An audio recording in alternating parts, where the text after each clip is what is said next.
Hello, and welcome to the PokeMC Craftbook Pipes and Sorters tutorial. I am Neck. Let's go. So, you want to make an item sorter. Craftbook has all the tools you need to do so. We have a tutorial on the PokeMC wiki. To get started, we're going to want a chest to dump items into. I have a little doodad here that detects items in the chests, and when there is an item in the chest, it outputs a redstone signal to this piston, sticky piston, precisely. On the side of the piston, I have pipe on there. Type it on line 2. Off of the pipe, there's glass. It will run along, creating a pipe.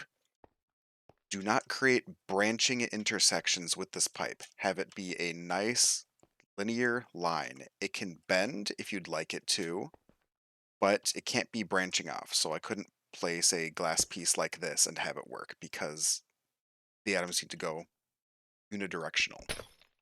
If I want branching paths, I can use more pipes. So I can have off of this pipe another piston coming out. So I create a regular piston coming off of it, leading into more glass, leading into another piston, leading into this chest. Now you'll see this item ID and say, hey, this looks strange. I've never seen anything like this before. Our server has additional global variables for every single Minecraft item ID, Pixelmon item ID, and Biomes You'll Go item ID. We have that link in the description below and on the PokeMC Craftbook wiki. This, for instance, the %M00 or M0774%, this is sand. So, this is a filter. If I dump any sand into my main chest, it'll go directly into this chest. Oh, well, if I put in a stick, the stick didn't go on that chest. So let's continue on to the next one of these pipes. I'll follow along the pipe. The next one is, oh, this pipe. Oh, there's a 1, comma, and then one of our craftbook variables we have on the server. This 1 is the old Minecraft item IDs, and for you old gamers out there, you remember that 1 is equal to stone. You could also write stone on this line, and for every item you want separated, you need a comma for it. So, if I would dump a piece of stone in here and a piece of cobblestone in here, you'll see that it will filter into this chest. You kind of see the limitations for this because you only get one line to work with, the third line, for any item IDs you want. If you have 2, let's say, Pixelmon items, you need to use this global variable because Pixelmon colon red underscore apricorn is not going to fit on this third line, so you need to use these global variables. Unfortunately, it leads a limitation where you can only put 2 items on a filter at one time, which leads us to our next part.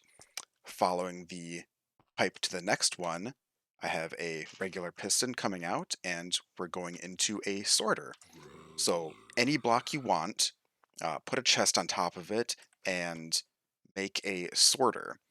All you have to do is put the MC1229 on the second line, and it will create everything for you. The third line, you can put invert or you can leave blank, depending on which way you want your items to go. So in this one, I have a stick and a chillin berry inside of here.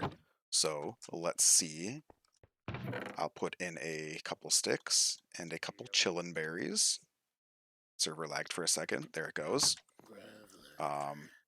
It will feed out to the left into this chest. So there are all my sticks and all my chillin berries. Anything that is not sorted out, so if I dumped in something that's not sand, not stone, not cobblestone, not sticks or chillin berries, it's going to filter out to this right. So then we have a sticky piston and a regular piston coming out of here, funneling all the items into another sorter chest. Now what's in this sorter chest? Jungle signs. We are sorting out jungle signs. So We have our two end chests. Let's throw in a jungle sign. Let's see where that one goes. Let's throw in a couple more. So based upon this one, I have invert, and all my items are going to the left, which means this one's not inverted, so my jungle sign should be on the right. And there they are. Now, anything that's not sorted by any of these is going to end up in this chest. So let's do some wacky item we have. Let's just throw in some sticky pistons. Because they're not being sorted by any of these pipes, they should end up in the last unsorted pipe, which is over here. This is very powerful because we can create a full item sorter this way. Now, this is a mishmash mess of organization, and that's just because I was experimenting and creating this tutorial video for you. Um, if you have a bunch of unfiltered pipes in a row, it'll pick the first available pipe it can go to. I'm not sure what happens if a chest is full. Probably should have figured that out. Probably should have figured this out before the tutorial video, but it's late and I don't care. End of video.